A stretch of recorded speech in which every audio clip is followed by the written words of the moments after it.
Type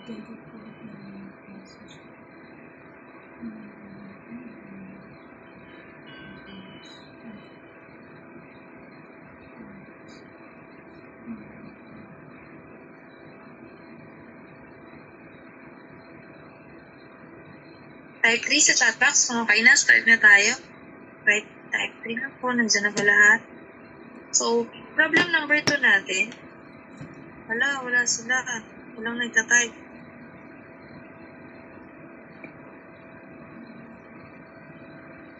Pag talaga nagpa-quiz ako, pagkatapos na ito no? Yung sinublesa, nandyan na. Kanina wala.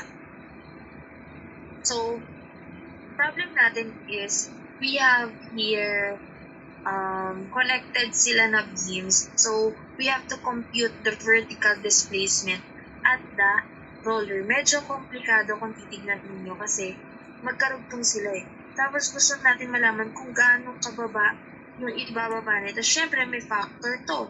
May factor din yung steel natin dito. Diba? So, ang unang natin gagawin kapag ganito, huwag po kayo matataranta. Alam ko ayaw nyo ng ganitong klaseng problem. I-try nyo muna i-analyze yung pinaka-loadings natin. So, kung meron tayong, gawa natin ang free body diagram. Kung ito yung beam natin, tapos, dito sa dulo, naka-hinge yan. So, pag hinge, meron tayong horizontal and vertical force. So, kung paano man yung illustration yan. And then, dinenote ko siya as point P, diba? So, tawagin ko itong si dx, and then ito si dy. Next, meron siyang 50 dito, sa gitna. So, that is 2 meters away. And then, meron tayong roller. Pag roller, ang force lang natin is vertical. So, if you are to assume, ano yung magiging direction niya, ako hulaan ko, upwards siya. So, ito si CY natin. Ngayon, kapag ka nag-moment ako, at point, mag-moment ba ako agad?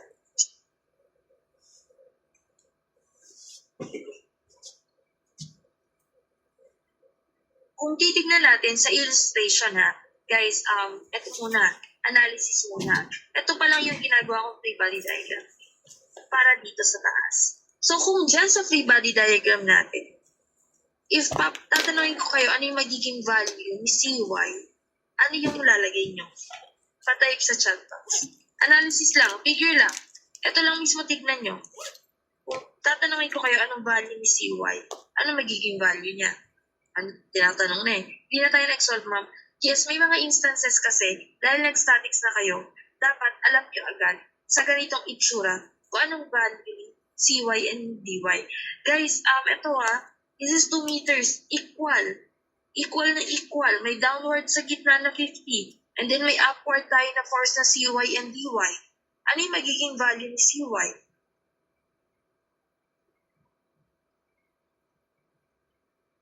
Yung iba po,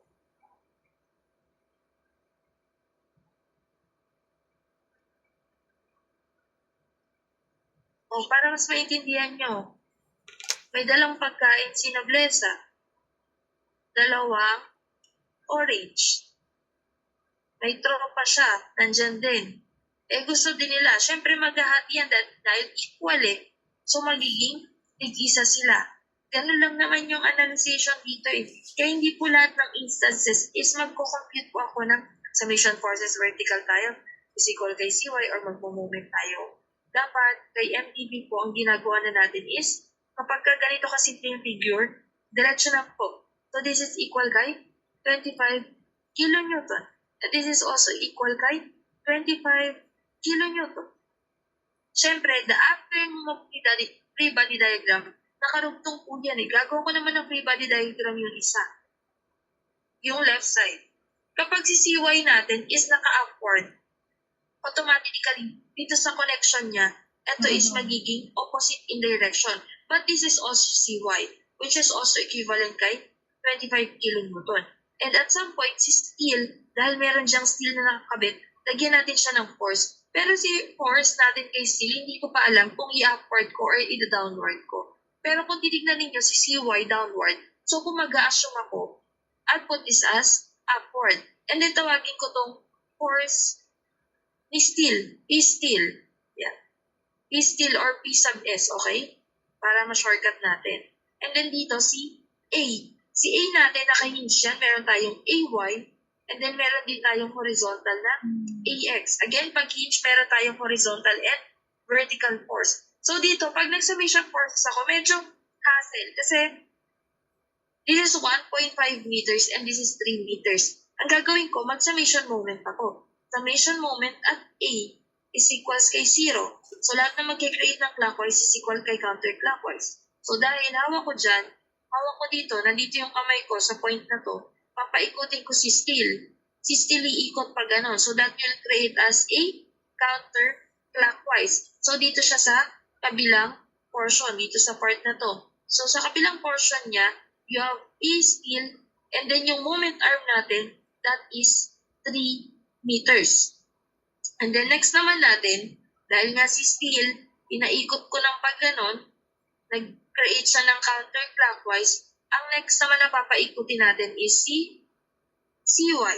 So si CY, mag-create yan ng clockwise from dito sa point na to pag pinaikot ko. So ngayon, ang value niya is dito si CY. Multiply natin, yung moment arm natin dyan, yung layo niya sa CY is 3 plus 1.5. That will give us 4.5 meters. Again, meron tayong value ni CY. That's why sa substitute ko, we have 25 kilonewton multiply kay 4.5 meters. And then si P steel, P sub S na lang, multiply natin kay 3 meters. So if I'm going to ask, ano po yung value ni PS?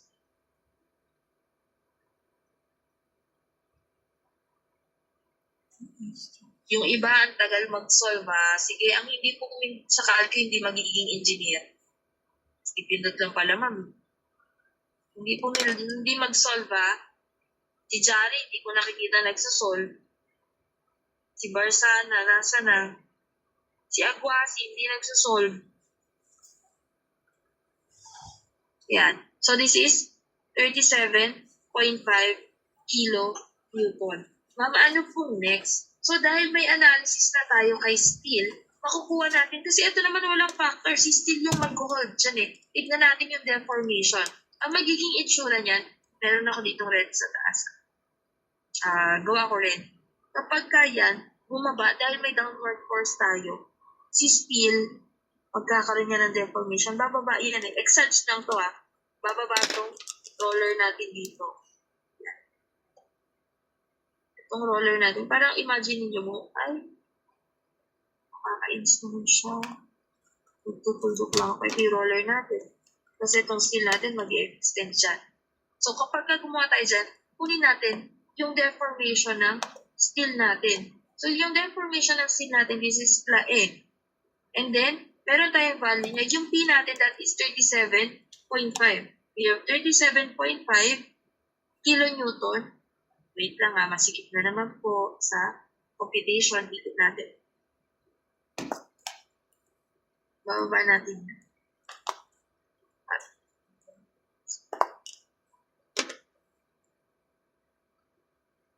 Saan ko siya punas? Substitute ko yung P natin dito, that is 37.5 kilonewton. Multiply natin kay 1 kilonewton.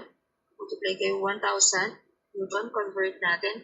And then yung length natin, yung length ng steel natin, binigay niya naman, that is 3 meters. So yung 3 meters natin, convert ulit natin. That is 1 meter. Multiply natin kay 1,000 millimeter.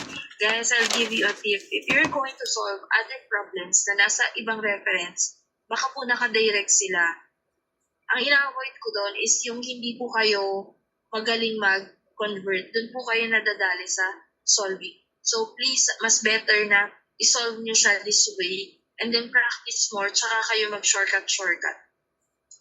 And the next is yung area natin. Yung area ng steel natin, given din yan, that is 300 millimeter squared. So this is 300 millimeter squared. Yung modulus of elasticity, that is also given 200 times 10 raised to 9 Newton per meter squared. Pag 200 times 10 Newton per meter squared, this is also equivalent kay gigapascal. Tama ba? So yung 200 ko, if ko-convert ko 200, gagawin ko siyang times 1,000 times 10 raised to 3 Newton per millimeter squared. Ulitin ko po ganito po kasi yan. Yung 200 natin dito na times 10 raised to 9 Newton per meter squared. Take note na pagka inikot ko si GPA, itong G, this is green, pag inikot ko that is 9, di ba? So GPA. Pero we all know that 1 gigapascal is equal kay 1,000 megapascal. So we continue the conversion lang ng times 10 raised to 3 to make it megapascal. Kaya po naging ganyan yung unit niya. And the next is magka-cancel out tayo. Cancel out si kilonewton dahil may newton sa top and bottom. Cancel out. We also have meter to cancel. And then this millimeter squared para mag-cancel na po siya. And then, ang maiiwan po sa atin is C, millimeter. So therefore, yung deformation ng steel natin is equal po kay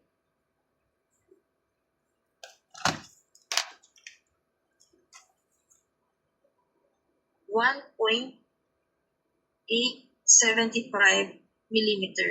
So next question, ma'am. Gusto kasi nila malaman yung displacement sa roller C. Kung yung illustration kanina is ganito yung nasa taas. And then, sabi niya, yung cut natin dito, yung nasa taas na value, copyin ko lang This is 3 meters and this is 1.5 meters or kahit yung value. And then this is 1.875. So kapag ka mag-ratio and proportion ako, considering siguro itong pink and then yung yellow. This is the yellow, yung buo. So kapag ka si pink, equal daw po dapat siya kay yellow.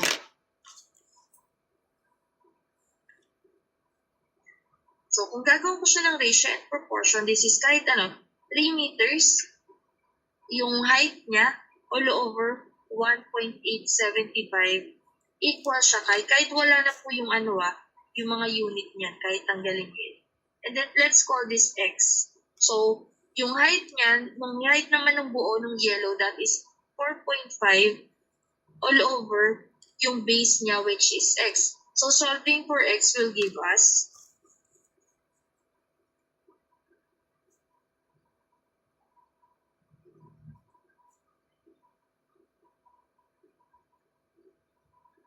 ayan, nasa denominator si X, kaya matagal na din po kayo mag-solve. Anong sabi ko pag nasa denominator yung unknown?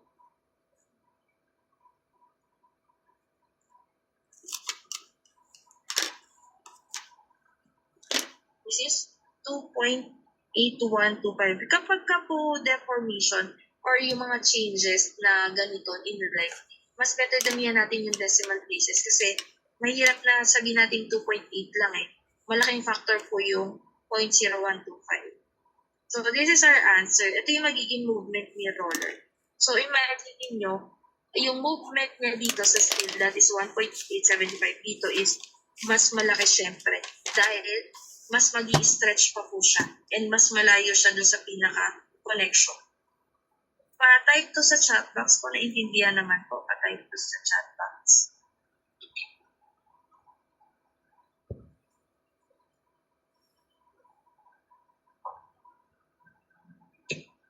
Pagka nahirapan na sabihin sa akin medyo kasi ito more of analyzation. Gamitan yung mga triangles, yung analysis, paano ba mangyayari dito? Kung pwede gawin yung in real life, yung mga dikit-dikit para yung pag-move niya. Next is we have here, compute the maximum P so that its vertical movement is 5 millimeter. So, ibig sabihin, nagbigay siya ng changes. Ang sabi niya total lang na movement, sino yun? Yung maximum P. Dapat yung magiging vertical movement daw natin is 5 meters. So, yung 5 natin is, wait lang, ina-analyze ko kung saan 5. Kasi hanggang end Okay. Ang gusto niya lang magkaroon ng changes dyan is si aluminum. Tama ba? Yan lang yung bababa ng 5 meters. Kasi kung ano yung ibababa niya sa taas, pwede pa din magkaroon ng hindi.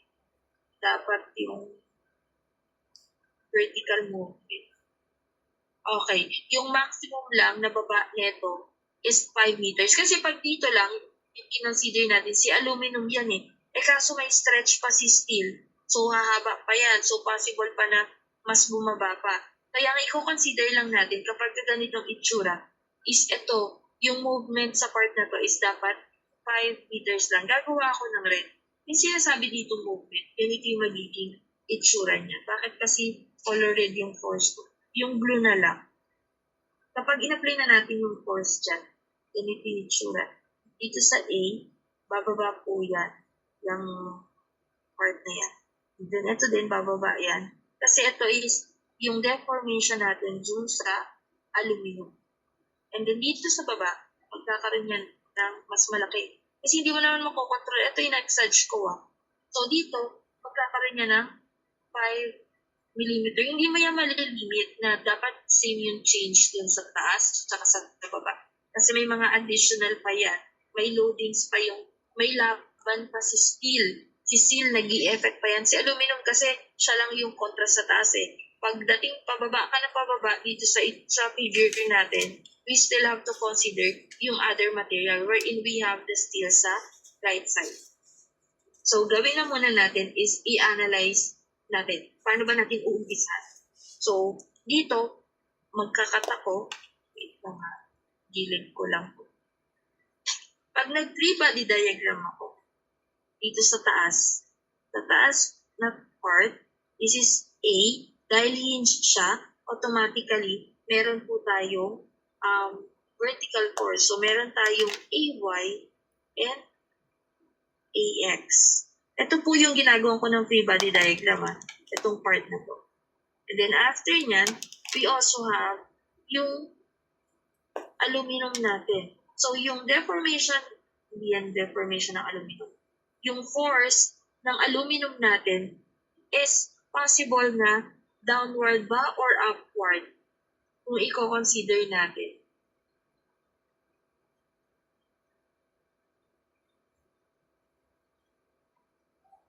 And then we still have yung steel natin dito.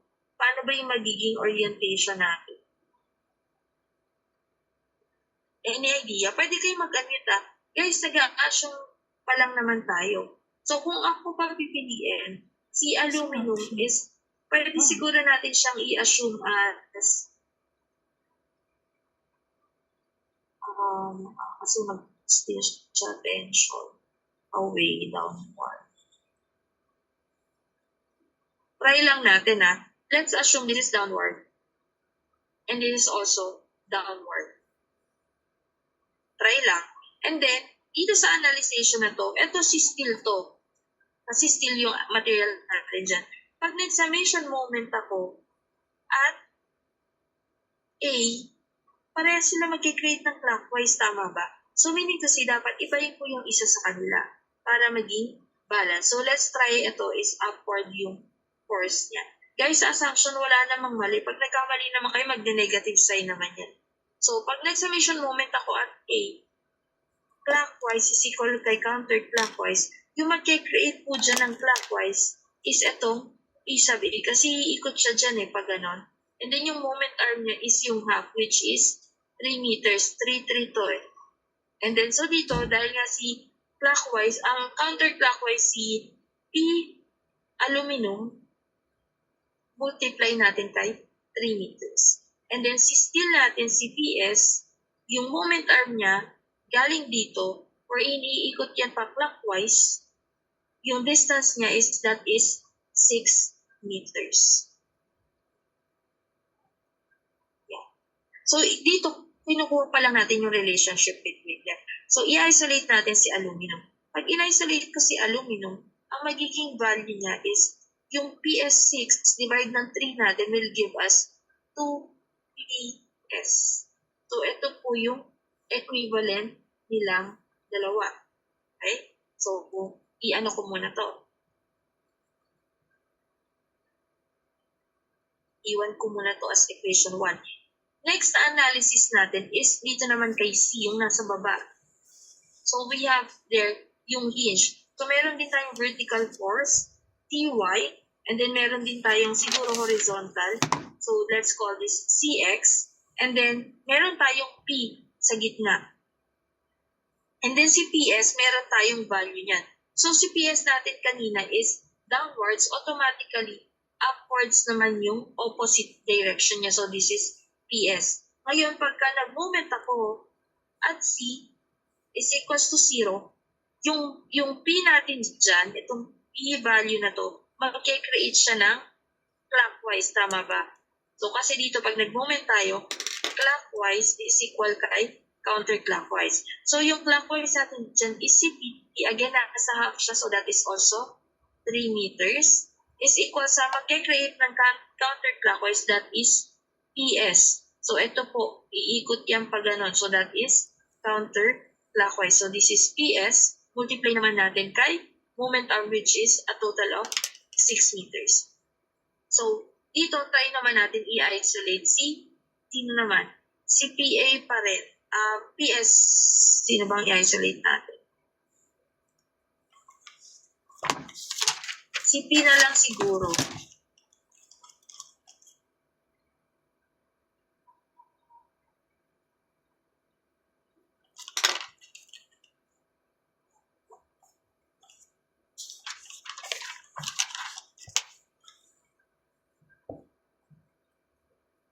Ito is, sino ba i-isolate ko? Pili tayo.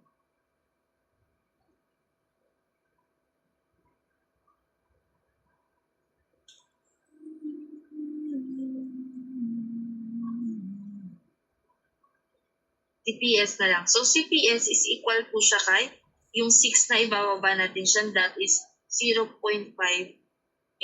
So, this is another one. Wait lang ha, may sine-check lang ako kung nag-moment ako.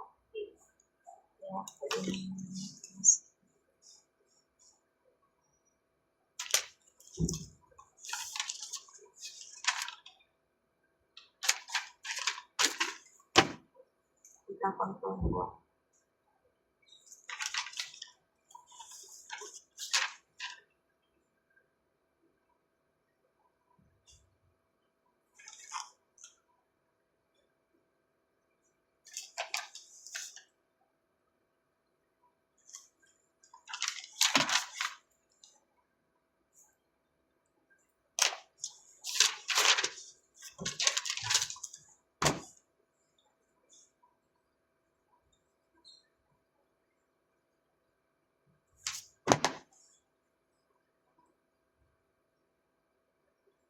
Naman natin is kunin natin yung deformation ni steel. So yung deformation PE, and then let's try to substitute. Yung PS natin is wala pa tayong value, tama ba? Yung yung sa steel natin ha. Wait muna, lipat ko lang. So sa steel natin, PS, and then yung length natin kay steel, that is 2 meters. Ito po yung nasa right side. 2 meters. Ayan. At ayaw niya magsulat. Ayan. This is 2 meters and then 300 and then 200. 300. So, this is 2 meters. Multiply ulit natin sa 1,000 millimeter all over 1 meter. This is for the length. And then yung area natin is 300 millimeter squared. And then yung modulus of elasticity natin, this is 200, tama ba? And then naka-GPA yun. And then to convert it to megapascal, we have to times 10 raised times 1,000 Newton per millimeter squared. And then getting the steel deformation, magka-cancel out tayo. Cancel out si meter, cancel out si millimeter squared. And then si deformation, dahil wala pa tayong PS, of course, si PS natin is in Newton yan, magka-cancel out. So, yung deformation natin, si steel, please simplify naman, is equal po kay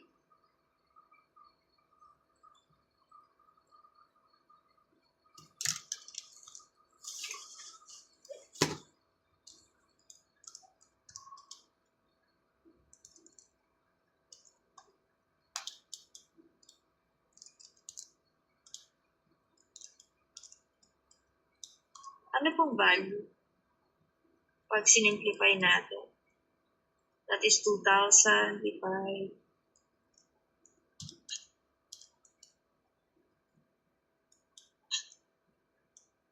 PS over 30,000 para mas-simplify. We have PS all over 30,000. Sa iba, parehas. Let's just use yung millimeter or let's just remove muna yung unit. Alam naman natin na millimeter na lang yung may iwan dots. O parehas tayo ha, parehas po. Ayan. So next naman, iwan muna natin to as our equation. Pero hindi pa yun yung final answer. Let's try to check naman yung deformation natin with respect kay aluminum. So respect kay aluminum, we have P sub A is equal kay,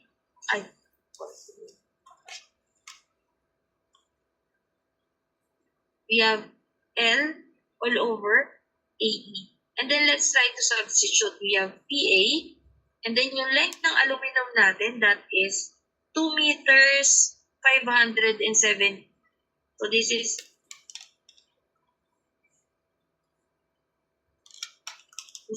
times 2 meters. And then conversion natin is 1,000 millimeter all over 1 meter. And then yung area natin is 500 millimeter squared based sa figure natin sa taas. And then yung modulus of elasticity natin, that is 70 gigapascal. Again, to convert gigapascal, we have 2 times 1,000 para maging Newton per millimeter squared. Okay. And then, cancel out po yung mga unit. We have millimeter, millimeter squared, and then si Newton, dito po yan. So, this one will leave us yung aluminum natin is equal kay PA. Ano na po? PA all over 17.5. So, let's leave this muna as ganito. And then, magkakaroon kasi tayo dyan ng triangle. So, sa analysis natin, dun sa taas, meron po yung deformation due sa force natin, sa P, yung FBD natin, try ko i-illustrate natin. So, ibig sabihin, yung figure natin sa top, wait lang. Yung figure natin sa top will look like this. Meron tayong deformation ni aluminum, deformation due to aluminum. And then meron din tayong tinatawag na deformation sa B. And then yung second figure natin sa baba, right? Drawing ko lang para kahit paano nag-cut, nasa drawing tayo nag-cut. Kung nasa baba natin, ang magiging itsura ng deformation natin for that one is yung deformation for steel, for P, yung P-force natin, to. Kasi di ba may P-force tayong hinahanap? And then dito, tawagin natin deformation ng D. So, paano ba natin hahanapin yung deformation D? So, yung deformation D natin will equal dun sa deformation ng steel natin plus yung deformation ng B natin. Kasi kung ano yung itutulak sa taas plus yung magiging deformation pa ng steel natin. Kasi di ba meron pa tayo ditong object. Ito yung black yung umpisa natin Di ba nakaganyan yan? And then itong red part, itong blue part na to is the steel.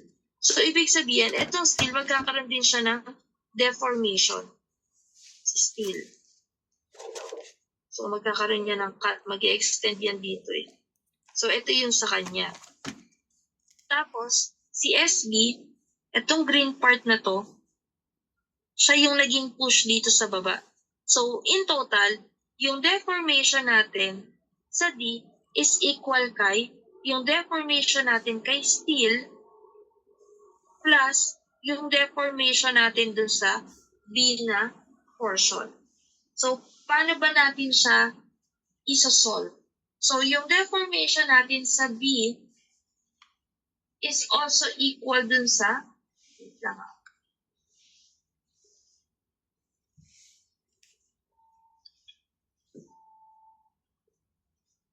wait. Drop ko muna. Dito yung value niya is 3 meters and 3 meters. So if this is 3 meters and 3 meters, tapos gagawan ko, dahil nga question mark sa atin, kung saan natin kukunin si B, di ba? Kasi si S, si still meron na tayo niyan eh. So dito, kapag ka nag-ratio and proportion tayo dun sa top, na ganito tayo. So, yung top niya is yung 3 meters, yung height ng triangle. Pagka tinilta, kasi dito nakahiga sa triangle natin. 3 meters, and then yung base niya, ito, yung height, and then yung base, yung deformation ng aluminum. And then sa malaking triangle, we have 6, and then deformation B. So, if we write it sa equation, we have 3 all over yung base niya, which is yung deformation ng aluminum, is equal kay 6 all over deformation ng B. So if we try to isolate yung deformation ng B, that will give us 6 over 3 magiging 2 deformation ng A. So ito, coming from this, pwede na natin siyang gamitin dito. So yung deformation of D natin is equal kay deformation ng steel plus yung B natin, kopyahin natin, that is equivalent kay 2 deformation ng A. Okay? So, medyo naguguluhan, nakakasabay ba? Ganito yun kasi pagka iba-iba yung materials. So, kailangan natin i-analyze isa-isa. So, next, yung sa D na natin, if we try to solve yung sa D, yung deformation at D natin, ano pa ako isa? So, yung deformation at D natin, kapag ka sinubstitute ko siya, si steel, kukopyahin ko lang sa taas, PS over 30,000 plus dalawang deformation ni aluminum, which is PA all over 17,500. But, take note na gusto natin gawing steel. Ano ba equivalent ni P sub A? We also have another thing ito. I-green ko, yun yung mga importanteng equation. PA natin is equal kay 2PS. So, PA natin is equal kay 2PS. So, if I try to substitute, yung deformation D natin is equal kay PS all over 30,000 plus 2 times 2PS all over 17,500. Pa-simplify na naman ako neto. Yung deformation at D is equal po kay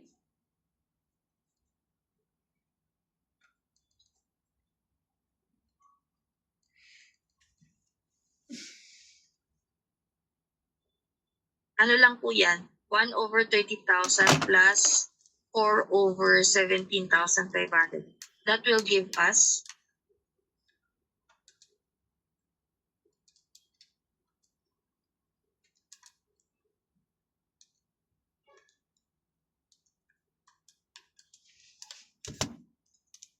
wala, pakumpita ako. Magkakat na tayo, alam ko.